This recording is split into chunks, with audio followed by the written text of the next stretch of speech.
Good morning and welcome back to Football Morning Show, my friends. Ya, akhirnya gua kembali memutuskan siaran setelah hiatus hampir 1 bulan lamanya. Memang kondisi belum 100% pulih, namun ya kita coba jalanin aja. Ini udah di tahap acceptance saja ya. Jadi kondisi terkini setelah gua kemarin nyari second opinion ke Kuala Lumpur, memang untuk penyakit Bell's palsy itu ya ditunggu aja penyembuhannya, karena yang kena syaraf kan. Jadi sekarang kondisinya mulut gue yang di sebelah kiri ini masih agak miring ya. Jadi kenapa gue pakai gaya Ghost of Tsushima hari ini ya, karena kita tidak ingin merusak pemandangan dari para my friends yang memang setia menyaksikan Football Morning Show ya.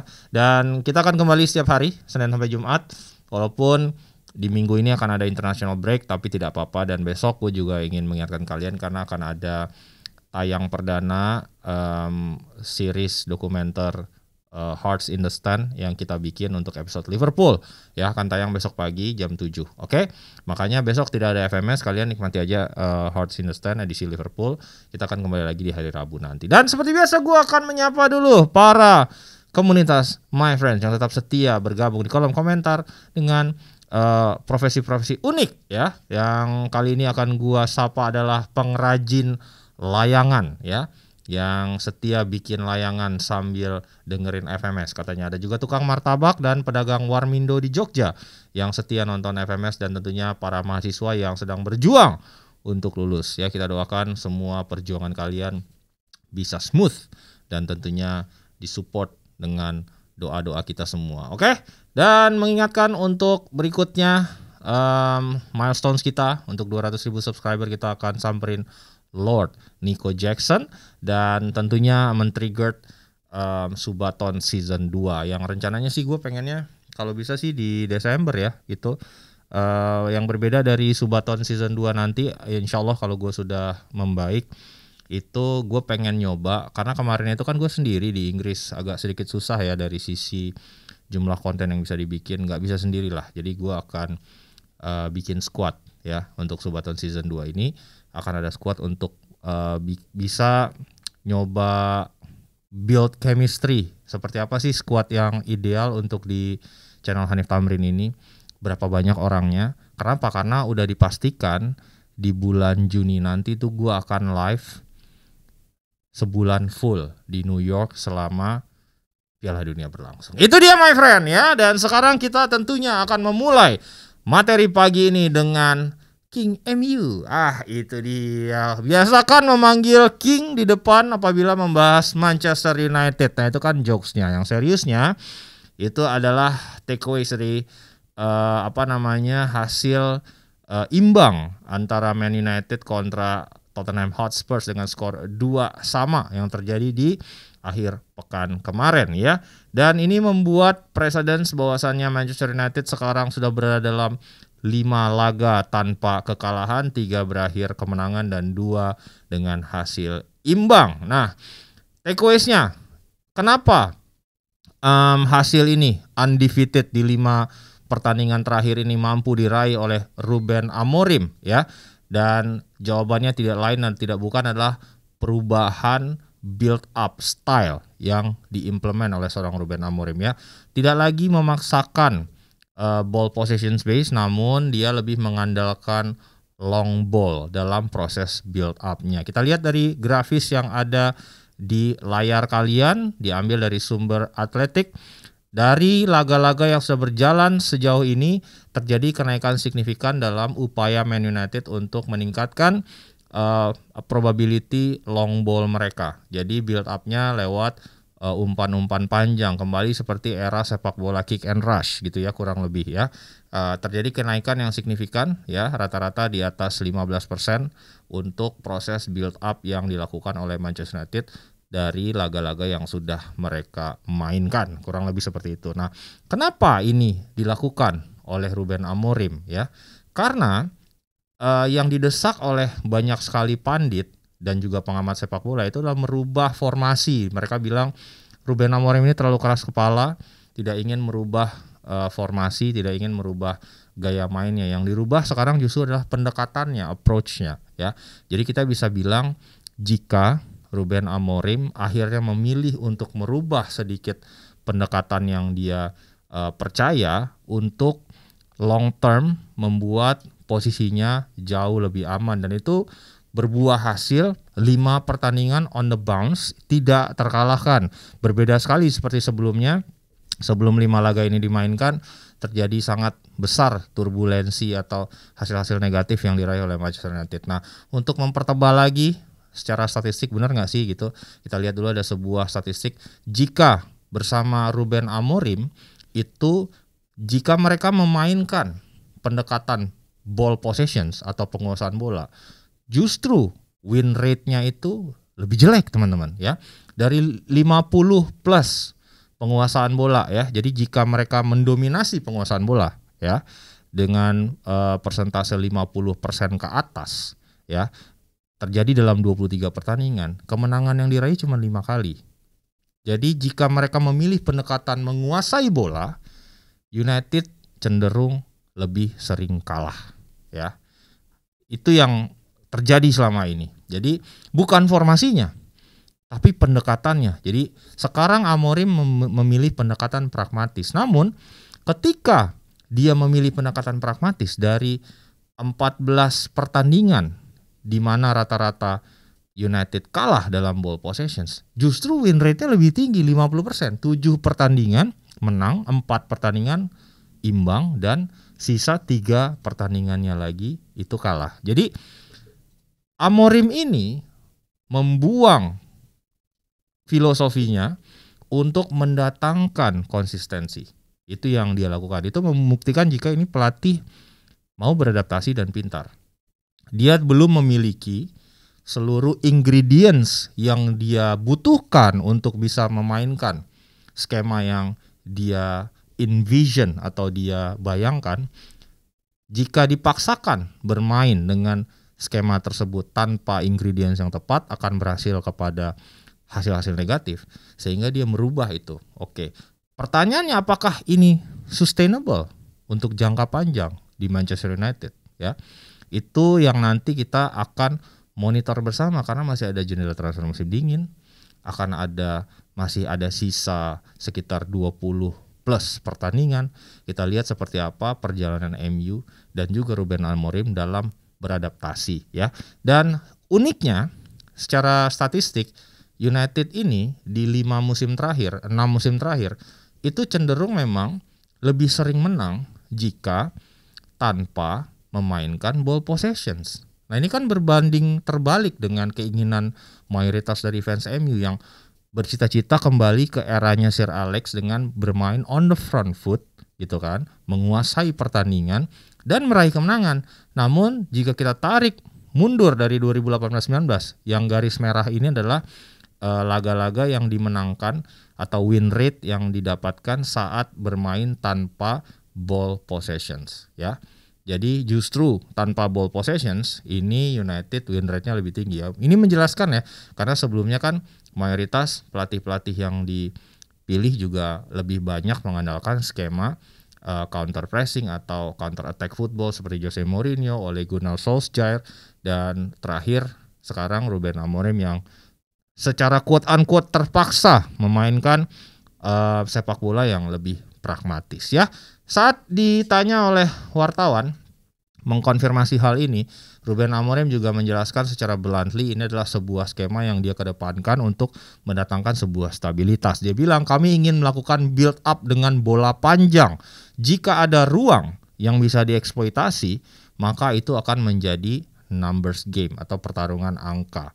Contohnya, jika ada 3 pemain di depan, Benjamin Sesko, Matheus Cunha, dan Bryan Mbeumo, saya tidak keberatan mencetak gol hanya dengan 2 sentuhan. Itu yang disampaikan oleh Ruben Amorim, menjelaskan secara bluntly skemanya. Ya kalau gue punya penyerang dengan body building seperti Mbeumo dan Cunha yang tentu bisa melindungi bola, berduel ya, dan juga advantage tinggi badan seperti Benjamin Sesko, tentu kalau gua main bola-bola atas, second ball-nya pasti menang nih. Karena badak semua nih gitu. Nah, itu yang secara quote unquote dimanfaatkan oleh Ruben Amorim untuk menciptakan hasil-hasil yang lebih positif bagi Manchester United. Itu kurang lebih takeaways dari hasil imbang 2-2 atas Tottenham Hotspur membuat dari sisi mental United gradually improve, memiliki confident dan juga akhirnya berimbas kepada hasil-hasil yang lebih positif. Namun ada satu hal negatif yang harus dipetik oleh fans MU saat ditahan imbang oleh Spurs, itu adalah cederanya Benjamin Sesko. Ini adalah salah satu marquee signing United dengan mahar hampir 70 juta euro dan harus mengalami cedera lutut di laga kontra Spurs saat dia ingin mengkonversi satu peluang emas yang gagal akhirnya berbuah menjadi gol. Dijelaskan juga oleh Ruben Amorim, degree dari cederanya ini belum bisa ditentukan. Dia bilang dia mengalami cedera pada lututnya. Namun ini menjadi alarm ya, karena lutut kan biasanya cukup lama nih. Kami harus memeriksa apa yang terjadi kepada Ben. Tentu kami akan memiliki masalah karena juga ada AFCON ya. Sebentar lagi ada Piala Afrika. Kita akan lihat saat jendela transfer dibuka. Jika kami bisa memperbaiki tim, kami akan mengambil kesempatan itu. Itu dia my friend. Ini sekaligus menjadi berita segar karena Ruben Amorim mengkonfirmasi akan masuk ke bursa transfer untuk bisa mengimprove timnya, dan mungkin kalian akan fans MU akan kedatangan pemain-pemain baru lagi yang tentu bisa membuat rasa percaya diri untuk Tsunami Trophy ini kembali akan bisa menjadi kenyataan my friendku. Dan tentunya kita juga harus gali sisi dari Spurs yang semalam itu mendapatkan siulan dari fansnya sendiri ya. Thomas Frank ini ketika memutuskan mengganti ya Xavi Simons yang merupakan salah satu pemain kreatif yang tampil cukup oke di babak pertama dan memasuki babak kedua itu diganti oleh Matthijs Tel, dan itu men-trigger siulan dari fans Spurs ini. Fans Spurs ini kadang-kadang kurang bersyukur ya, agak sedikit jumawa ya. Bukan tim dengan tradisi sering juara, tapi pengen banget timnya juga main selalu ofensif gitu. Dan ini yang mungkin gimana ya, kemarin kan baru aja menang Europa League, datanglah pelatih yang memang ini potensial banget ya. Thomas Frank ini kan pelatih pinter ya, cuman seolah-olah di-treat ini seperti kedatangan Nuno Espirito Santo beberapa musim yang lalu ya. Saat Nuno ini datang kan dia hanya bertahan 10 pertandingan karena bermain terlalu pragmatis, tidak di-welcome lah oleh fans Spurs ya. Seolah-olah ini sama, terutama kemarin saat kalah dari Spurs 1-0, seperti tidak ada kreativitas, tidak ada keinginan untuk menang, tidak ada resiko yang diambil, dan mayoritas dari fans Spurs lebih memilih untuk tipe permainan seperti Ange Postecoglou, di mana bermain on the front foot. Ya udah kalah ya kalah aja, tapi seenggaknya gue terhibur gitu. Kurang lebih seperti itu. Itu mayoritas suara yang digengungkan, akhirnya siulan itu terjadi. Namun gue memiliki sedikit pandangan yang berbeda. Thomas Frank bukanlah pelatih yang memiliki pendekatan plek-ketiplek sama seperti Nuno Espirito Santo yang bermain negatif. Tidak, ini pelatih ini lebih pintar gitu. Jadi dia paham kapan saatnya harus bermain pragmatis, kapan saatnya dia harus bermain sedikit lebih ofensif. Dan kemarin terbukti pergantian pemain yang dia lakukan, Xavi Simons dengan Matthijs Tel, itu berbuah positif ya. Jadi Matthijs Telnya bikin gol, sempat menang 2-1 walaupun akhirnya disamakan gitu. Ya disamakan itu ya Spurs being Spursy aja lah. Menit segitu ya masa lo kebobolan ya. Tapi ini menjelaskan jika sebenarnya pendekatannya Thomas Frank ini udah oke, pergantian pemainnya juga udah oke. Kalian hanya butuh sedikit kesabaran untuk melihat apa yang bisa dipoles oleh pelatih yang cukup potensial ini ya. Jadi dia juga sampaikan setelah pertandingan, emosi dalam diri saya tinggi, tetapi saya memetik hal positif dari laga ini. Saya percaya sedang membangun tim yang bagus dan terus menambah lapisan di dalamnya, yang menambah extra layer, dia bilang. Secara umum penampilan kami cukup baik melawan tim Man United yang sedang berada dalam performa yang baik. Itu yang disampaikan oleh Thomas Frank setelah pertandingan. Dan harus diingat juga ini kan dia tampil tanpa Solanke, dia tampil tanpa Mohamed Kudus. Jadi ini ya menurut gue hasil yang cukup fair lah untuk kedua tim ya. Walaupun mungkin United merasa kayak wah ini gue lose momentum nih, karena kan sebelumnya tuh berada dalam track record yang cukup positif ya. Berikutnya ini kita masuk ke laga antara Manchester City kontra Liverpool, di mana akhirnya Pep Guardiola merasakan kemenangan di laga ke-1000-nya. Luar biasa, sebagai pelatih Guardiola sudah memimpin 1000 pertandingan my friend, dan tentunya pas di momen 1000 pertandingan itu berbuah dengan kemenangan, dan kemenangannya atas rival terberatnya pula ya.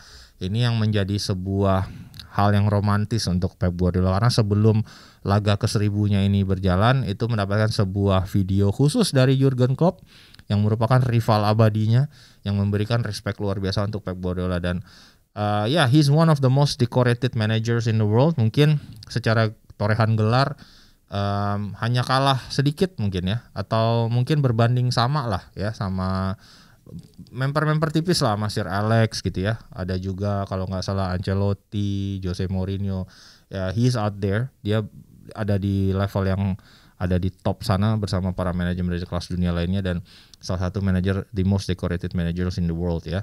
Dan kemenangan ke-1000 ini dicapai tanpa Rodri, dan tipikal Pep banget ya. Bermain dengan inisiatif serangan yang lebih bagus gitu. Jadi starting 11-nya menjelaskan apa yang dia percaya di laga ke-1000 ini. Tanpa Tijani Reinders, ada Bernardo Silva di situ. Kemudian offensive fullback Matheus Nunes dan juga Nico O'Reilly gitu kan. Ryan Cherki di depan bersama Jeremy Doku. Dan ini membuat tanpa Rodri ya. Jadi Nico Gonzalez terus menjadi seorang backup yang menurut gue cukup reliable. Dan dari total 1000 laga ini Pep Guardiola sudah meraih 716 kemenangan. Luar biasa my friend ya. Apa itu kalah, dia bilang. Kalah hanya 156 kali saja ya. Dan 128-nya itu adalah imbang, mencetak 2445 gol dan kebobolan 813 gol saja ya. Dan menjadi bintang dari laga kemarin itu adalah seorang Jeremy Doku ya. Jeremy Doku sekarang memberikan sedikit step up dari end product yang bisa dia perbaiki ya. Karena memang 2 musim sebelumnya Jeremy Doku ini dribblingnya jago, tapi begitu masuk ke dalam daerah sepertiga lawan atau daerah pertahanan lawan, itu baik assist maupun golnya itu tidak terlihat. Dan ini yang coba diimprove oleh Pep Guardiola musim ini. Dan jika kita lihat secara statistik, di laga kemarin dia adalah man of the match, pemain dengan kontribusi terbaik, dan juga secara one-on-one situation selalu berbahaya, membuat back kanan Liverpool maupun Konate ini sering banget kesulitan gitu ya. Walaupun sudah di double cover, tetap bisa menemukan ruang dengan kecepatan dan juga skill dribbling yang dia miliki ya. Dan dia memenangkan 11 duel, 1 lawan 1, most dribble completed-nya juga tinggi sekali.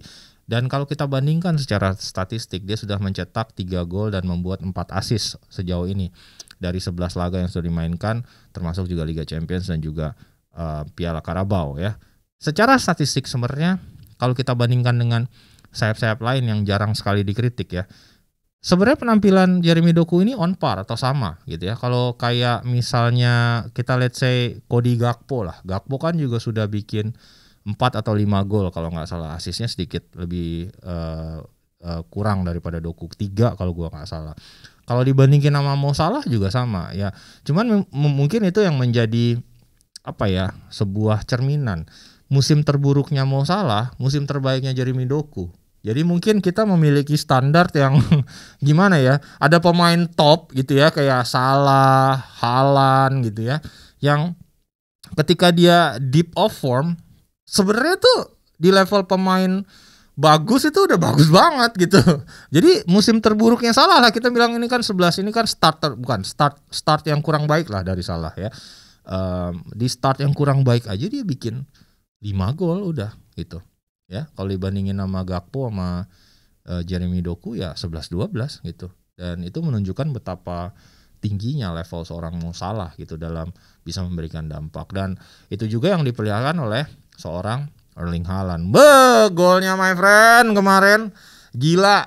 Itu walaupun dia gagal penalti ya, tapi maksud gua dia tetap bisa mencetak gol di sudut sempit melawan Konate yang secara physical presence itu kan monster ya nih orangnya gitu. Jadi emang nih nggak ini emang udah membuktikan ya udahlah dia adalah striker terbaik di dunia saat ini menurut gua. Dan ya siapapun bisa gagal lah di penalti, tapi yang namanya Haaland tetap akan bisa menjadi part krusial yang memberikan lo 3 poin ya dari sisi laga-laga susah. Dan Guardiola juga menyampaikan secara resmi setelah pertandingan, dia bilang aku berterima kasih untuk para pemain dan staff untuk hadiah kemenangan ke-1000 ya di pertandingan untuk hadiah kemenangan di laga ke-1000 ya yang luar biasa ini. Saya tidak suka bicara terlalu banyak tentang diri sendiri, tapi 1000 laga adalah angka yang banyak dan mencapainya dengan kemenangan atas Liverpool membuatnya sangat-sangat bangga sekali karena melawan rival abadi kemenangannya. Dan ada satu insiden yang diprotes cukup keras oleh Arne Slot setelah pertandingan, itulah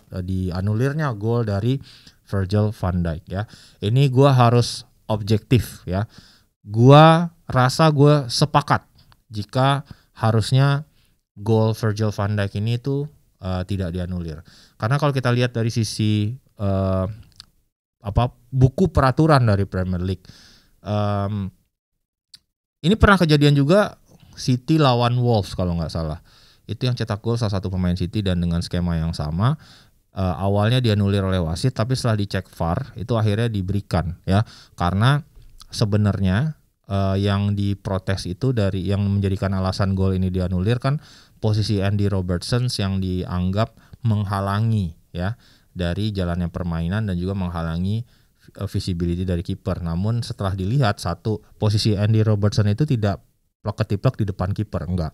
Yang kedua, dia itu ducking atau dia menghindar dari alur bola. Dan yang ketiga, course dari arah dari sundulan Virgil van Dijk itu tidak bisa diantisipasi juga oleh Donnarumma. Jadi memang menurut gua harusnya ini tidak dianulir. Itu yang disampaikan juga oleh Arne Slot setelah pertandingan, sangat amat jelas bahwa wasit telah membuat keputusan yang keliru terkait dianulirnya gol Virgil van Dijk. Robertson tidak mengganggu pergerakan kiper sama sekali yang dianggap pelanggaran dan membuat gol dianulir. Tidak lama setelah laga, seorang memperlihatkanku video di mana sang wasit memberikan gol untuk situasi yang sama untuk laga City lawan Wolves. Nah ini sama nih seperti yang gue sampaikan.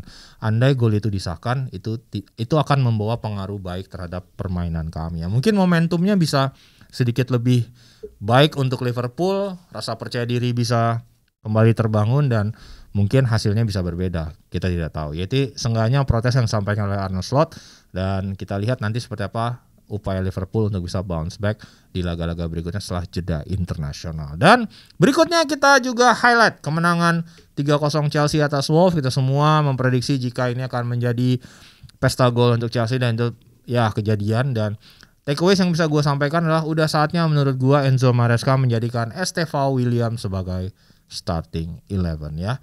Terakhir kali gue nonton dia jadi starting itu pas gue nonton langsung di Inggris lawan Brighton. Dia tampil bagus banget ya. Cuman ya gara-gara harus main 10 pemain akhirnya dia kan ditarik keluar gitu ya. Nah ini adalah statistik dari Estevao ya, 10 penampilan 4 hanya sebagai starter. Jadi memang gue rasa memang Enzo Maresca ini mencoba memanage menit bermain Estevao. Karena mungkin dia masih 18 tahun, pindah dari negara yang berbeda, ingin melindungi lah. Jadi agar dia tidak terlalu terekspos. Namun setiap kali dia dipercaya tampil sebagai starting 11, ini penampilannya tuh menurut gua outstanding gitu. Dia bisa dengan kecepatannya, dengan skillnya itu menurut gue inilah yang berbeda dari Chelsea ya musim ini ya. Winger-wingernya itu menurut gue cukup oke ya, baik itu Gittens, Estevao, Pedro Neto, bahkan Garnacho yang 2 pertandingan terakhir bisa memberikan impact gitu. Dan secara khusus memang Estevao ini punya sedikit ingredients yang unpredictability-nya tuh tinggi banget. Jadi saat lu bermain melawan dia sebagai defender, lu bingung nih ini orang mau ngapain nih gitu kan. Jadi ada elemen of surprise yang membuat penonton itu jadi exciting gitu nontonnya gitu. Itu yang membuat akhirnya kayak lu tuh berdiri dari kursi lo dan mengapresiat seorang pemain yang memang terakhir kali mungkin Chelsea punya pemain kayak gini tuh Eden Hazard ya gitu. Eden Hazard yang bisa bikin lo exciting gitu sama penampilan tim lo. Dan gua paham soal ini masih muda atau takutnya karena secara bodybuilding dia mungkin ya melindungi dari Premier League yang sangat-sangat fisikal. Jadi kalau terus-terusan dimainkan dari menit pertama mungkin probability cederanya lebih tinggi gitu. Dan itu yang menurut gua ada beberapa pelatih yang berani aja gitu untuk mainin. Dan memang kan ada kecenderungan Maresca ini tinkering atau sering banget merubah atau melakukan rotasi dari starting 11 yang dia pilih setiap pertandingannya. Bahkan kan sampai dikritik oleh Wayne Rooney di podcastnya jika Maresca ini terlalu sering tinkering dan tidak tahu siapa sih skuad terbaiknya gitu. Karena setiap pertandingan tuh sering banget dirotasi. Dan dijawab juga oleh Maresca, bagi saya mustahil memainkan 65 pertandingan dengan pemain yang sama dalam satu musim di Premier League dan Liga Champions. Anda tidak bisa bilang kenapa era dulu itu mungkin, karena beda. Dulu sepak bola tidak terlalu mengandalkan fisik, sekarang sudah berubah. Itu yang disampaikan oleh seorang Maresca yang menjadi alasan kenapa mungkin salah satunya Estevao ini belum menjadi starting 11. Tapi on the bright side, kelihatan ya blueprint yang dicoba dilakukan oleh Chelsea ini. Pemain-pemain muda, dan sekarang pemain muda itu tumbuh menjadi seorang pemimpin. Contohnya Enzo Fernandez, Moi Caicedo. Ini kan dengan usia muda tapi lu bisa ngelihat dia menjadi backbone dan pemimpin di dalam tim. Sembari pemain-pemain usia belasan ini yang lain di area lain ini mulai berkembang dan berkontribusi. Dan sebelum kemenangan City atas Liverpool, Chelsea peringkat 2 men. Gitu. Pelan-pelan stabil ini. Dan beda sama Arsenal kan juga cuma 4 poin gitu. Jadi ya kita lihat nanti seperti apa perkembangan Chelsea. Gue cukup excited dengan skuad muda yang mereka miliki ya. Semoga nanti di jendela transfer Januari juga ada penambahan ya untuk elemen-elemen pos-pos yang cukup krusial untuk bisa di reinforce ya. Dan sekarang kita sedikit pindah ke Italia ya. Gue akan bahas Arsenal besok karena kemarin gue udah sampein materinya, ternyata produser Yafet ini sedang berduka. Jadi materinya nggak sempet ke turunin jadi aset. Jadi mungkin kita bahas besok ya, oke. Dan sekarang kita buka dulu dari hasil imbang Juventus di derby Turin kemarin ya. Tidak bisa mencetak gol my friend ya. 0-0 ya. Ini kembali menjadi PR yang harus diselesaikan oleh Spalletti yang juga menjadi masalah yang dialami oleh pelatih-pelatih sebelumnya. Jadi lack of creativity ya, lack of quality di dalam skuad yang dimiliki oleh Juventus itu membuat deadlock ya untuk laga-laga yang harusnya bisa dimenangkan ya. Itu tidak bisa dimenangkan, tidak bisa get over the line. Dan Spalletti mengindikasikan jika setelah jeda internasional nanti akan ada pergantian formasi yang akan dia ambil gitu. Karena sebelumnya kan di 2 laga atau 3 laga pertama Spalletti menukangi Juventus itu dia menurunkan formasi yang sama seperti yang dipilih oleh pelatih sebelumnya ya, yaitu dengan skema 3 back ya, 3-4-2-1 atau 3-4-3 gitu ya dalam hal ini. Dan ini mulai dirasa oleh Spalletti harus dirubah karena setelah pertandingan dia menyampaikan kami tidak memiliki kreativitas dan kualitas yang dibutuhkan untuk memenangkan laga yang berkarat. Dia bilang itu berkarat my friend, dia bilang gitu kan. Kedepannya kami bisa bermain dengan 2 striker, Openda yang memiliki karakteristik sebagai penyerang atau support striker. Kami juga bisa bermain dengan 4-3-3 dengan 2 penyerang sayap. Saya akan menganalisanya lebih dalam. Ini disampaikan oleh Spalletti kepada DAZN setelah pertandingan. Jadi kemarin kan sebenarnya masuknya Edon Zegrova ini sedikit membuat perubahan dalam permainan Juventus yang mungkin ini bisa dicoba ya nanti. Conceição atau Zegrova di kanan, di kiri nanti mungkin ada Yildiz gitu ya, atau pemain lainnya Openda misalnya, dan striker tentunya ada Vlahovic dan juga Jonathan David. Nah kita lihat nanti seperti apa skema 4 back yang akan coba dideploy oleh Spalletti, apakah cukup bekerja untuk Juventus atau tidak. Nah sebaliknya AC Milan membuang keunggulan 2 gol atas Parma dan harus puas dengan 1 poin saja ya. Ini sebuah laga yang sedikit dodgy untuk Milan karena sebenarnya sejak half time tuh mereka udah hampir udah menang 2-0 dan memasuki babak kedua mereka tampil hancur-hancuran. Ini yang akhirnya dikritik secara spesifik oleh Allegri. Dia bilang kami membuang 2 poin, kami memainkan babak kedua dengan ceroboh, membiarkan 2-3 peluang besar sebelum mereka menyampaikan skor dan kami bermain setengah tertidur. Itu yang disampaikan oleh Allegri. Ini membuat kita secara jamak bisa melihat jika memang Milan versi Allegri ini belum stabil ya, baik dari sisi defensif maupun transisi ya. Kita lihat seperti apa nanti perkembangannya. Kemarin Rafael Leao tampil jadi striker tapi belum terlalu impactful. Mungkin dia masih mencoba menerjemahkan peran barunya ini karena sebelumnya kan dia selalu main di sayap gitu ya. Permainan sedikit berubah saat Pulisic masuk, tapi ya itu dia. Ini terlalu Messi untuk Milan ya, bisa membiarkan keunggulan 2-0 itu akhirnya menjadi 2-2. Ya ini sebuah pelajaran yang tentunya bisa diambil oleh Allegri seperti apa ke depannya untuk mengarungi sisa musim ini untuk bisa membuat Milan kembali bersaing di papan atas dan tentunya memastikan satu tempat di Liga Champions. Ya itu dia my friend dari episode kali ini ya. Kembalinya gua setelah 1 bulan, sangat appreciate pesan-pesan positif yang masuk, mendoakan cepat sembuh. Semoga minggu depan gue sudah tidak perlu lagi pakai masker Ghost of Tsushima ini my friend ya, karena semoga bibir gue udah balik lagi normal gitu ya, karena sekarang miring nih my friend ya. Oke itu dia, tanpa berlama-lama kita akan kembali lagi di Football Morning Show besok ya. Jadi my friends tetap selalu semangat mengawali hari di Senin pagi ini tentunya, dan as always my friends have a lovely day.